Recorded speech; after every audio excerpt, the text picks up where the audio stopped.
امام بخاری نے نا فیصلہ کیا کہ نیشا پور میں جا کے مدرسہ بناتا ہوں۔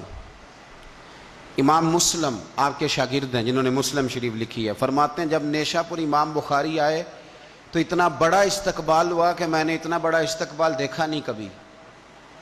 امام بخاری نے وہاں مدرسہ بنایا، ہزاروں طالب علم آنے لگے، لیکن ایک منہ دیکھ دیکھ کے بندہ تھک بھی تو جاتا ہے نا۔ شروع میں بڑے ذوق سے لوگ آتے ہیں، پھر انہیں کمزوریاں نظر آنی شروع ہو جاتی ہیں۔ بچے سالن نہیں کھاتے، 4 دن ایک ہی روز کھانا پڑے تھے، پھر آہستہ آہستہ فرینڈ پہ بیٹھنے والے اینڈ پہ بیٹھنے لگ جاتے ہیں، ماحول بدل جاتا ہے۔ امام بخاری کے خلاف سازشیں ہونے لگیں۔ میں کسی عام آدمی کی بات نہیں کر رہا، پھر کہتا ہوں اس بندے کی بات کر رہا ہوں جنہوں نے قرآن پاک کے بعد وہ کتاب لکھی جسے امت نے سب سے صحیح کتاب بیان کیا۔ امام بخاری کے خلاف لوگ اتنے ہوئے، بادشاہ کو جا کے شکایتیں لگائیں، اور بادشاہ نے کہا آج کے بعد کوئی بخاری کے مدرسے میں درس میں حدیث پڑھنے نہ جائے۔ امام مسلم کہتے ہیں اتنا بڑا استقبال بھی میں نے دیکھا، اتنا بڑا استقبال میں نے کبھی نہیں دیکھا، اور وہ حال بھی میں نے دیکھا کہ امام بخاری پڑھانے والے تھے اور میں اکیلا پڑھنے والا تھا۔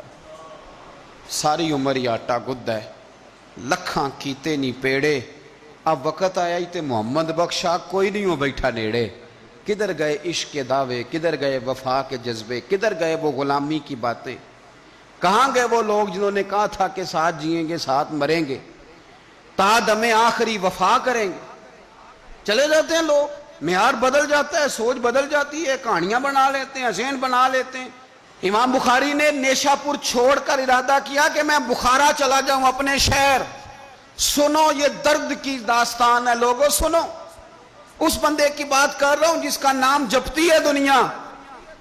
امام بخاری بخارا آئے، پھر بڑا استقبال ہوا، پھر بہت بڑا مدرسہ بن گیا۔ یہ وہ بندہ ہے جن کے بارے میں نبی پاک علیہ السلام فرماتے ہیں اسے میرا سلام کہنا۔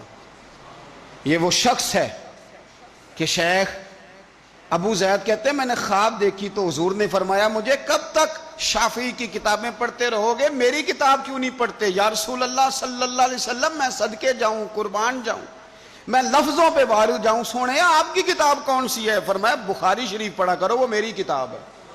جن کی لکھی کتاب کو میرے محبوب کہے میری کتاب ہے۔ بخارے میں بڑا استقبال ہوا، لیکن پھر بخارے کے سربراہ نے کہا، سردار نے کہا، خالد بن زہلی جو امیر تھا بخارے کا، امام بخاری کا تو خیال تھا میں اپنے شہر آ گیا ہوں، اس نے کہا جی میرے بچے کو گھر آ کے پڑھایا کریں۔ آپ فرمانے لگے یہ نبی پاک کی حدیثیں ہیں، میں نے رسوا نہیں کر سکتا، جہاں سارے لوگ بیٹھتے ہیں تیرا بچہ بھی وہاں بیٹھے۔ لوگوں کو پتہ ہی نہیں لوگ کس طرح کی سازشیں کرتے ہیں۔ اس نے کہا جی ٹھیک ہے میں اپنا بچہ بھیج دوں گا، پر جس وقت میرا بچہ کلاس میں ہو اور کوئی بھی نہ ہو، اکیلا ہو میرا بچہ۔ امام بخاری فرمانے لگے اگر کوئی اور آ کے کہے کہ میں نے بھی حضور کی حدیث سنی ہے تو میں کیسے منع کروں؟ ساروں کے بیچ بیٹھ کے پڑھے، یہ حضور کے دین کا فیض ہے، یہ بڑا وسیع ہے، جو آئے گا ملے گا۔ اس نے آپ کے خلاف فتوے لینے شروع کر دیے۔ ہاں جانے کب مار دے کوئی مجھے کافر کر کے، شہر کا شہر مسلمان بنا بیٹھا ہے۔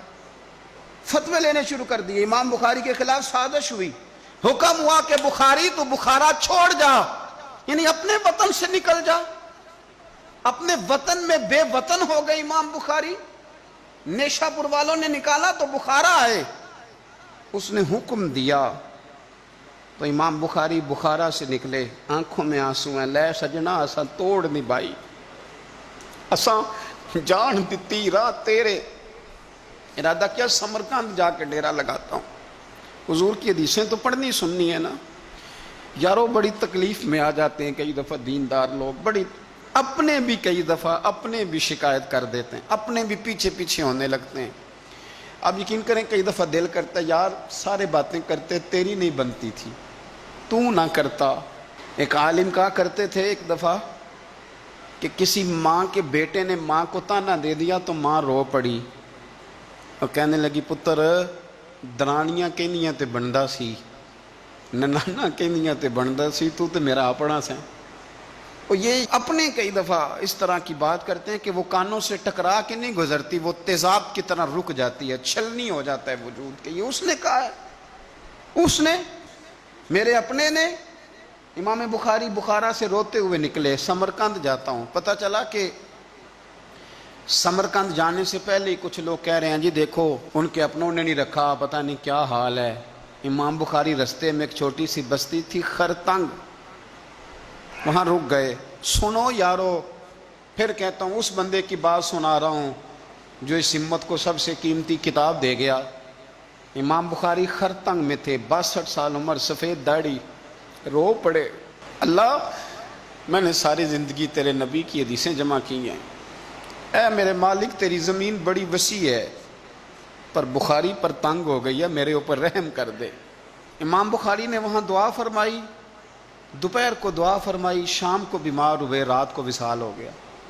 لے او سجنا اساں توڑ نہیں پائی، اساں توڑ نہیں پائی تے جان دیتی رات تیرے، مجھے کہہ لینے دیں، مجھے کہہ لینے دیں، مجھے کہہ لینے دیں، بے قدراں کچھ قدر نہ جاتی، او کیتی خوب تسلی ہو، دنیا دار پجاری زردے کتے آندے گل ٹلی ہو، او بک بک روسن اکھیاں تکیو ویکھ حویلی کلی ہو، تے کوچ نصیر اساں جدوں کیتی، کوچ نصیر اساں جدوں کیتی، پھر پہ جانی تھر تھلی ہو، اور میرے مرنے پہ ہر سو شور مچ جائے گا، دیکھو گے کہنے الوداع سرکار خود تشریف لائیں گے۔ ایک بندہ کہتا میں نے رات کو خواب دیکھا کہ نبی پاک صحابہ سمیت کھڑے ہیں، کسی کا انتظار ہو رہا ہے۔ میں نے عرض کی سونیا میں قربان جاؤں، یہاں کیوں کھڑے ہیں؟ تو فرمایا بخاری آ رہا ہے، بخاری آ رہا ہے۔ دنیا والے بھول جائیں پر جن کی بندہ نوکری کرے وہ کیسے بھول جائیں؟ اور ویسے بھی اگر مالک کو پتہ ہو نا میرا خادم ٹھیک ہے، مالک اور غلام کا تعلق مضبوط ہو تو دنیا جو مرضی کہتی پھرے۔ میرا آپ سے مشورہ ہے کبھی بھی دین کے لیے کچھ کرو تو بندوں سے نام نیکی کی امید نہ رکھنا، اگر آپ کو اجر لینا ہے تو رب رسول اجر عطا کریں گے۔ وہ شخص کہتا ہے میں نے اٹھ کے دیکھا، میں نے اٹھ کے صبح پتہ کیا تو وہ وہی وقت تھا جب مجھے حضور کی زیارت ہوئی جس وقت امام بخاری کا انتقال ہو گیا۔ لوگوں نے آپ کو دفن کیا تو قبر کی مٹی سے خوشبو آنے لگی، لوگ تبرکن مٹی لے جانے لگے۔ سمرقند کے لوگ بارش نہیں ہوتی تھی، قحط پڑ گیا، سارے کٹھے ہو کے امام بخاری کی قبر پہ گئے تو اللہ نے بارش عطا فرما دی۔ اتنا بڑا آدمی لیکن بے قدراں کچھ قدر نہ جاتی۔ دو باتیں آپ نے اس گفتگو سے یاد رکھنی ہے، ایک تو بندوں سے اجر کی امید نہ رکھیں، یہ چھوڑ دیں کہ بندے واہ واہ کریں گے تو میں نے کام کرنا ہے۔ آپ غریب کی مدد بھی کریں، آپ نیکی بھی کریں، آپ خیر بھی کریں، اداروں سے، مسجدوں سے، مدارس سے بھی پیار کریں، لیکن واہ واہ کی توقع بندوں سے، اور اگر رب رسول نے ایک دفعہ بھی واہ واہ کر دی نا تو پھر واہ بلے بن جائے گی، پھر کیا بات ہے۔ اور ویسے بھی جڑیاں گڈیاں آپ ہی اڈیاں او نہ چڑھن اونچائیاں، وہی گڈیاں اونچیاں اڈیاں جڑیاں سائیاں آپ چڑھائیاں۔ تو اس لیے ایک بات تو یہ کہ اجر اللہ رسول سے امید، اور دوسری بات یہ یاد رکھ لیں کہ سونا وہی ہے جو سونے کی باتیں کرتا ہے، میٹھی بات اسی کی ہے جو مدینے والے کی حدیث بیان کرتا ہے۔ سرکار کی باتیں یاد رکھیں، سرکار کی باتیں کریں۔ یہ تلخ وقت چل رہا ہے، کڑوا وقت ہے، پر یارو باتیں میرے نبی کی یاد کرو، ان میں بڑا ہی مزہ ہے۔ اللہ تعالیٰ امام بخاری کے درجے بلند کرے اور اللہ تعالیٰ ہمارے حال پہ رحم کرے۔